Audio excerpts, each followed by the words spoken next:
I stood frozen in my father's office, feeling as if my entire world had just collapsed. In front of me, Elliot Caldwell, the man I had always admired and desperately wanted to prove myself to, leaned back in his chair, his sharp gaze fixed on me. "No need to argue, Nova," he said, his voice so firm it sent a chill down my spine. "This company will belong to Leo. That's my decision." My stomach twisted. Anger flared within me, burning away the last remnants of my restraint. I had always known my father valued sons over daughters, but I never thought he would discard me so easily. After everything I had worked for, after everything I had sacrificed. "Are you serious?" I choked out, my voice trembling with barely restrained fury. "Leo couldn't even manage the coffee shop you handed to him, let alone a top-tier law firm. He doesn't care about Caldwell and Associates, and you know that." My father remained calm. "Leo will learn. He has time to grow." "And what about me?" My voice hardened. "I studied. I worked. I sacrificed years of my life to prove I deserve this. But none of that matters, does it? Just because I'm not a son?" He exhaled slowly, setting his cigar down in the ashtray. "Nova, you're an excellent lawyer. I'm proud of you. But this firm is not for you. It's family tradition.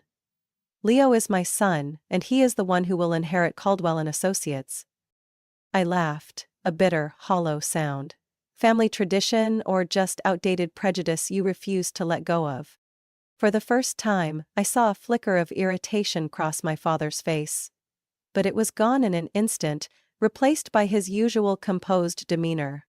"I only want what's best for you," he said, his voice softening, almost gentle. "You could use your talents differently. A less demanding job. A stable family. You don't need to throw yourself into this world, where legal battles will wear you down every day. It's not where a woman belongs." I stared at him, feeling as if he had just slapped me across the face. "You're not protecting me.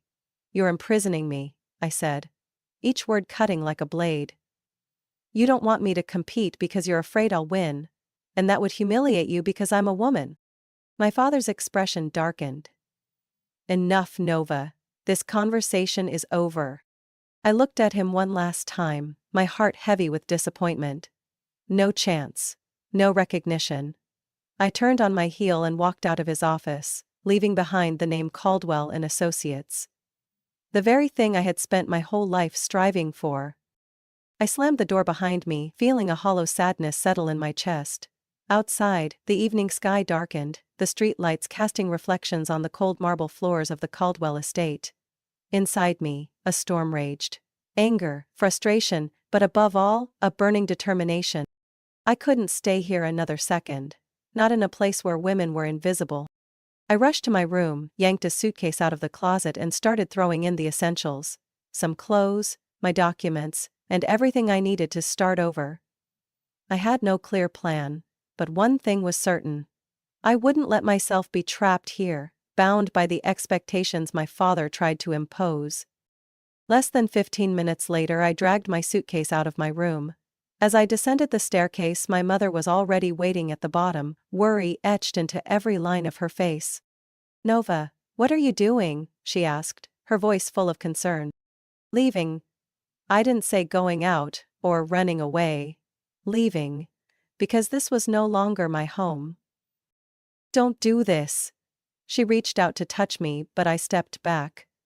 "Nova, your father isn't a bad man. He just wants what's best for you." I let out a soft, humorless laugh. If he really wanted what was best for me, he would have given me a chance instead of taking it away. She opened her mouth as if to argue, but then sighed, her eyes filled with helplessness. I knew she loved me. But she had never dared to stand up to my father. She had spent her whole life accepting decisions made for her, and I couldn't live like that. Without another word, I pulled my suitcase out the door, leaving everything behind. I walked away from the Caldwell estate with a steely resolve but no concrete plan. My entire life had revolved around Caldwell and Associates, and now that the door had closed, I had no idea where to begin.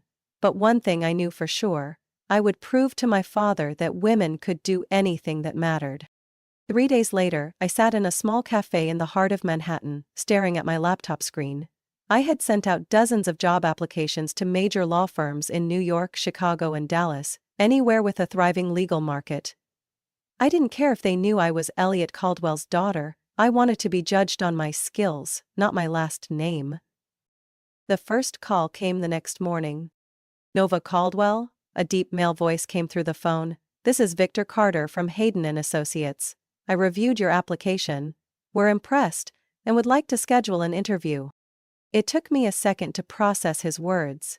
Hayden & Associates was a well-known firm in Dallas, not as big as Caldwell & Associates, but highly reputable. I'd be happy to, I replied, keeping my voice steady, though my heart pounded in my chest. 3 days later, I boarded a flight to Dallas.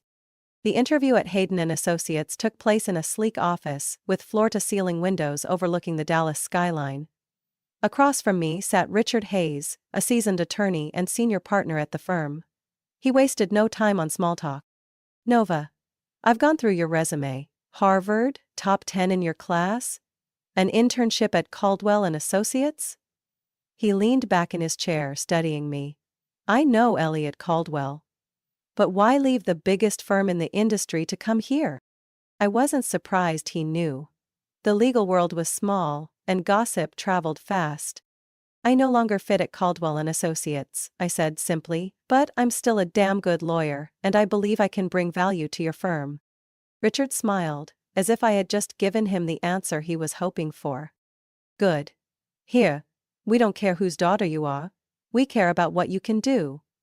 He slid a thick folder across the desk. We have a major case coming up, and I want to see how you handle it. I flipped through the pages, quickly scanning the details. A complex contract dispute involving millions of dollars. I recognized it instantly. This was a test. I looked up, my eyes blazing with determination. When can I start? Richard grinned, standing up and extending his hand. Right now. I shook his hand, feeling the heat of excitement pulse through me. I had found my own path. I had been working at Hayden & Associates for over 6 months, and everything had moved faster than I had anticipated. Major lawsuits, sleepless nights at the office, intense courtroom debates. All of it made me feel more alive than ever. Away from the shadow of Caldwell & Associates, I could finally prove myself for who I was. I wasn't Elliot Caldwell's daughter. I was Nova Caldwell, a skilled attorney at Hayden & Associates. But then, one day, Richard Hayes called me into his office. And that was when I realized that the past hadn't truly let me go, and I would have to face it. Nova, I have an important case for you. I sat up straight, watching Richard with curiosity. He always knew how to assign the right person to the right case, and if this one was coming to me, it was anything but simple. Richard slid a file across the desk. The name of the defendant was printed in bold on the first page. Caldwell & Associates. I froze. I stared at the name, feeling as if someone had just poured ice water over me. My father. Leah. The family I had left behind. I looked up, but Richard didn't seem the least bit surprised by my reaction. We're representing a major client suing Caldwell & Associates for negligence in a multi-million-dollar contract. If we win, we won't just deliver justice for our client, we'll shake their reputation in the industry. I said nothing. Richard continued, his voice steady but firm. I want you to take this case. His offer hit me like a storm, as if he was daring me to prove myself, to finally step out of my father's shadow. Now I had the chance to go head-to-head with them. I would no longer be the daughter cast aside. I would be the one facing them. But that night I sat alone in my small Dallas apartment, staring at the city lights through my window, wondering if I really wanted to do this. I had never imagined myself in this position, having the opportunity to prove my father wrong, but in the most ruthless way possible. I knew exactly how Caldwell & Associates operated. I knew their weaknesses, who handled the contracts, and, most importantly, I knew Leo wasn't capable of managing a lawsuit of this scale.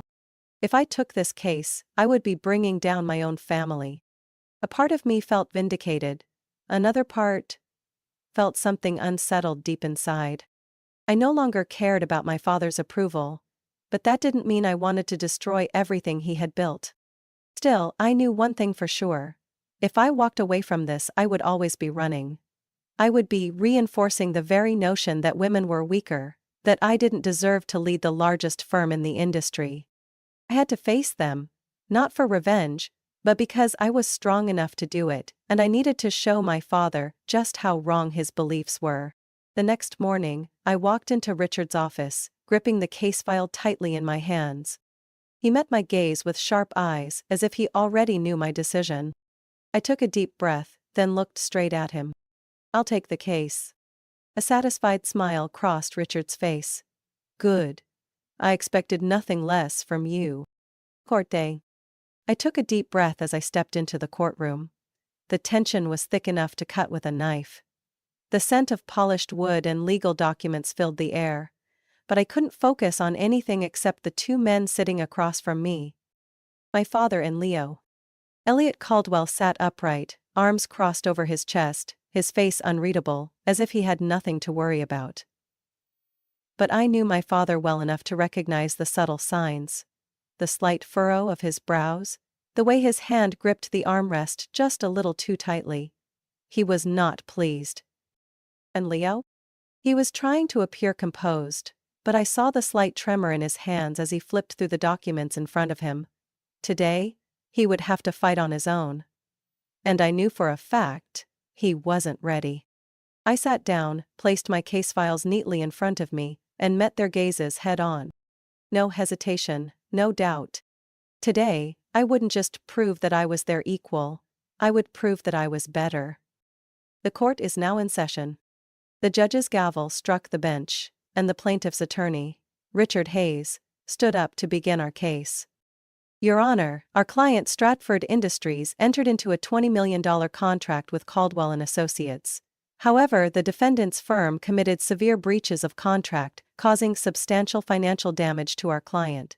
We have clear evidence demonstrating that Caldwell & Associates handled the matter with gross negligence, leading to significant losses. I watched my father. His face remained still, but I noticed Leo shifting uncomfortably in his seat. Then, it was their turn to respond. Leo stood up. I suppressed a smile. This was going to be a disaster. Your Honor, the plaintiff is exaggerating the extent of the damages. We assert that there was no actual breach of contract, merely a misunderstanding of the terms. We have documentation to prove. Leo hesitated. I saw his eyes flick down to the papers in front of him, scanning them rapidly as if searching for something he didn't fully understand. He was panicking. As I raised an eyebrow, then calmly stood when it was my turn. Your Honor, the defendant claims this was a misunderstanding, but if that were the case, why did our client lose millions of dollars? And more importantly, why did Caldwell & Associates fail to take any corrective action? I stepped forward, placing a file on the judge's bench. This is an internal record from Caldwell & Associates, documenting the entire handling of this contract. It clearly states that the individual responsible for overseeing the process was Mr. Leo Caldwell, and according to this report, he failed to take any action to correct the mistakes reported by his own employees. Leo's eyes widened, as if he hadn't even known this document existed. I had guessed right, he hadn't prepared for this. My father remained silent, leaning forward slightly, his sharp gaze locked onto me. I didn't care. I was just doing my job. As the court can see, I continued, my voice cold and unwavering. This contract was not just breached due to errors. It was breached due to negligence. And now, Caldwell & Associates is attempting to evade accountability. Leo opened his mouth to protest, but I cut him off. And remember, this firm was once considered one of the top law firms, yet now they can't even take responsibility for their own mistakes. No one in the courtroom spoke. I had just delivered the final blow. The trial lasted another 3 days, but the case was practically over from day one. Leo walked in with his usual false confidence. The same attitude he always had when he thought he could control the situation. Dressed in an expensive suit, he tried to mask his unease with a calm demeanor, even flashing a smug smirk now and then as I spoke. But I could see it. the tension slowly eating away at him. On the first day, I rattled him with just a few simple questions. "Mr. Caldwell, can you explain why this contract was not properly supervised?" Leo clasped his hands together, leaning back against the witness stand, trying to maintain his composure. "As I mentioned earlier, we had a dedicated team overseeing the contract. This mistake wasn't Caldwell and Associates' fault. It was due to the other party failing to provide sufficient information." I gave him a small knowing smile as I flipped open a document. "Are you sure about that?" I lifted the file. "Because, according to your firm's own internal emails, specifically from your legal assistant, it appears that your team repeatedly warned about this issue, yet you failed to take any corrective action." I placed a printed copy of the emails on the table. Leo blinked, staring at the document as if hoping it would somehow disappear on its own. "So," I continued, my voice calm but sharp, "we have a 2-month-long email chain where your employees repeatedly asked for guidance. Yet, you never responded. Can you explain why?" The courtroom fell silent. Leo licked his lips, his movements slightly jerky. I was very busy." "Busy?" I raised an eyebrow. "So busy that you couldn't even send a single email in 2 months?" Leo opened his mouth to say something but no words came out. No one could save him now. My father remained still, silent, but I noticed his fingers tapping lightly on the armrest, a sign of his growing impatience. On the second day, Leo tried to recover, but the more he struggled, the deeper he sank. I presented a series of documents proving that he had approved the contract without properly reviewing the terms. When I asked why he overlooked critical clauses, Leo fumbled through the paperwork, his eyes darting back and forth as if searching for an answer. "Your Honor," I said, my gaze never leaving Leo, "we have evidence that Mr. Caldwell signed this contract without reading through its contents." I held up the contract, his sloppily placed signature skewed far to the right. Leo swallowed hard, instinctively turning to look at my father. But my father's expression remained cold, offering no help, no intervention. And I knew exactly what that meant. Leo was on his own. I continued. "Interestingly enough, on the same day this contract was signed, Mr. Caldwell was attending an event in Los Angeles." I placed another file on the table. "Here are photos from Mr. Caldwell's Instagram, posted that same day, attending a party at the Beverly Hills Hotel." Could he explain how a multi-million-dollar contract was approved without his direct review? Leo turned pale. He had completely unraveled before the court. On the third day, my father finally spoke, but not to defend Leo. When he was called to the stand, he answered every question concisely, without letting personal emotions interfere. But when Richard asked if he believed Leo was capable of running Caldwell and Associates, he fell silent for a long moment. Leo looked at him, waiting for validation. But my father only spoke slowly, his voice cold as steel. "I believe this trial has made everything clear." Leo looked like he had just been stabbed in open court. On the fourth day, Caldwell and Associates proposed a settlement. We had won. I watched as Richard nodded, confirming that we had secured exactly what we wanted, but my eyes weren't on him. They were on my father. As I walked out of the courtroom, I saw him and Leo leaving as well. For the first time, my father looked at me, not as a daughter, but as a rival. Leo, on the other hand, couldn't even meet my gaze. His head was lowered, his hands gripping his briefcase tightly, as if holding on to the last shred of power he had left. As I passed my father, he hesitated slightly. "Well done," he said, his voice low. But I didn't need his praise anymore. I just kept walking, carrying my own victory. That evening, when I stepped into the Hayden and Associates office, the entire room erupted into applause. My colleagues, sharp, ambitious professionals who had fought alongside me for months, stood up, cheering. Richard Hayes approached, a broad smile on his face. "Nova, you did it." I smiled, though victory still felt foreign in my chest. "We did it," I said, looking around at the people who had supported me from the very first day I walked in.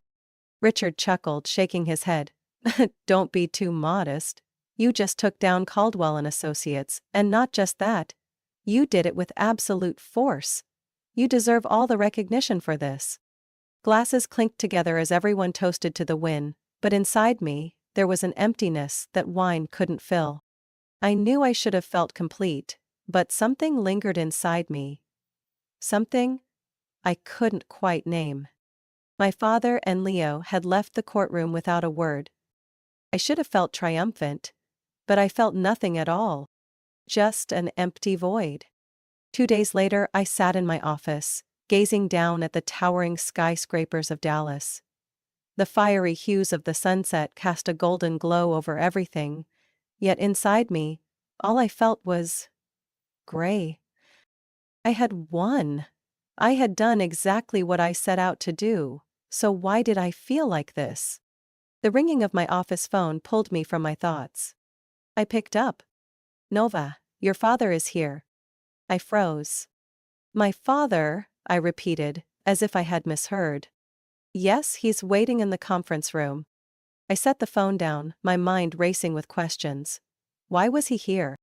He had never stepped foot in Hayden and Associates. Never entered the world I had built for myself. I stood up, adjusted my blazer, and took a deep breath.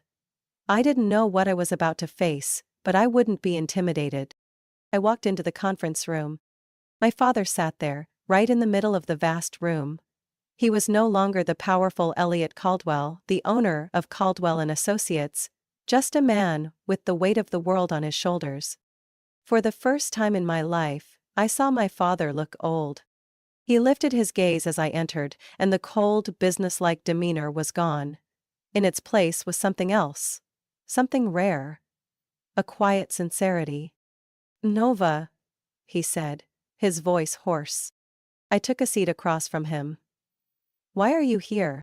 He looked at me for a long moment, as if carefully choosing his words. I was wrong. Those 2 words made me stiffen. My father had never admitted to being wrong. I underestimated you, he continued.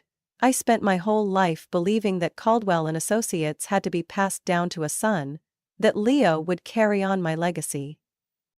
I said nothing. But this trial, he exhaled. You proved that you are better than anyone in that firm. Better than me. I swallowed hard, keeping my expression neutral. I'm not here to apologize or ask for forgiveness, he said, his voice steady. I'm here to ask you to come back to Caldwell and Associates. His words dropped into the space between us like a bomb. I blinked, unsure if I had heard him correctly. You want me to come back? Yes. He nodded. Leo is not capable of running the firm, that much is clear. Caldwell and Associates need someone truly deserving to lead it, and that person is you. I let out a quiet laugh, shaking my head.